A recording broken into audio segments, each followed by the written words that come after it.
আসন পুনর্বিন্যাসের দাবিতে ফরিদপুরের ভাঙ্গায় ঢাকা খুলনা মহাসড়ক, ঢাকা বরিশাল মহাসড়ক ও রেলপথ অবরোধ করেছে স্থানীয়রা। সকালে ভাঙ্গার কয়েকটি স্থানে গাছের গুঁড়ি ফেলে মহাসড়ক অবরোধ করে বিক্ষুব্ধ এলাকাবাসী। এতে ওই সড়কে যান চলাচল বন্ধ হয়ে দুর্ভোগে পড়েন যাত্রীরা। একই সাথে অবরোধ করা হয়েছে রেলপথও।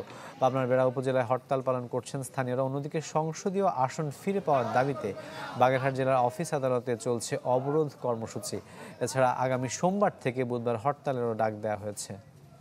দর্শক, এই বিষয়ে আরো বিস্তারিত জানাতে বাগেরহাট থেকে যুক্ত হচ্ছেন সহকর্মী আরিফুল ইসলাম। আরিফ, কি অবস্থা দেখছেন? যান চলাচল একেবারেই বন্ধ, আমরা নানা ধরনের ধর্মঘটের কথা শুনতে পাচ্ছি।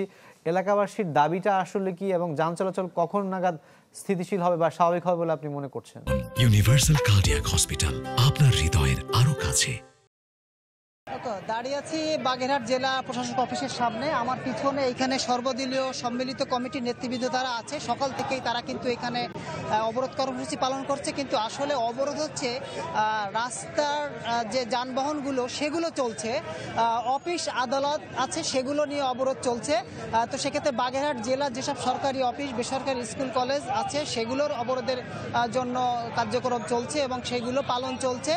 যদিও আমরা জেলা প্রশাসক এখানে ঢুকতে পারিনি, তবে তিনি পাশ থেকে অন্য গেট থেকে তারা গিয়েছেন। এবং আমরা যতদূর জানি যে আজকে সকাল 11টায় আইন শৃঙ্খলার যে মিটিং রয়েছে সেই মিটিং থাকার কারণে 11টা পর্যন্ত বাগেরহাট জেলা শহরে এই অবরোধ কর্মসূচি শিথিল করা হয়েছে। এবং বাগেরহাটের যে 9টি উপজেলা, সেই 9টি উপজেলায় কিন্তু এই অবরোধ কর্মসূচিটা চলবে। এবং শুধু সেগুলো যানবাহনের অবরোধ নয়, সরকারি অফিস আদালতগুলোতে কার্যক্রম বন্ধ থাকার কথা বলেছে। এবং আগামীকালকে সোম, মঙ্গল, বুধবার 3 দিন সকাল সন্ধ্যা হরতাল আহ্বান, অবরোধ যে হরতাল সেটা পালন করা হবে। এবং এবং এবং এখানে আমি কথা বলেছি জেলা সর্বদলীয় যে সংগ্রাম কমিটির যে আহ্বায়ক এম এ সালাম, তিনি জানিয়েছেন যে আমরা ইতিমধ্যে হাইকোর্টে একটি মামলা দাখিল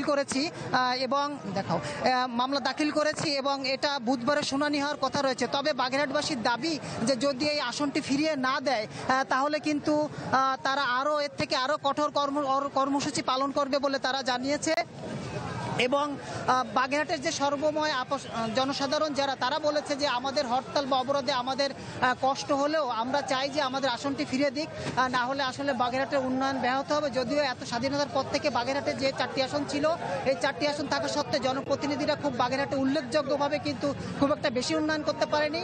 আর যদি আসনটি কমিয়ে দেওয়া হয় তাহলে বরাদ্দ যেমন কমে যাবে তেমনি উন্নয়ন ব্যাহত হবে। এই ছিল আগে বাগেরহাটের সর্বশেষ। আরিফ, আপনাকে ধন্যবাদ আমাদের সাথে যুক্ত হওয়ার জন্য। দর্শক, সংসদীয় আসন পুনর্বহালের দাবিতে বাগেরহাটের জনতার যে ধর্মঘট, সেটির শেষ খবর জানাতে আমার সাথে যুক্ত হয়েছিলেন সহকর্মী আরিফুল ইসলাম।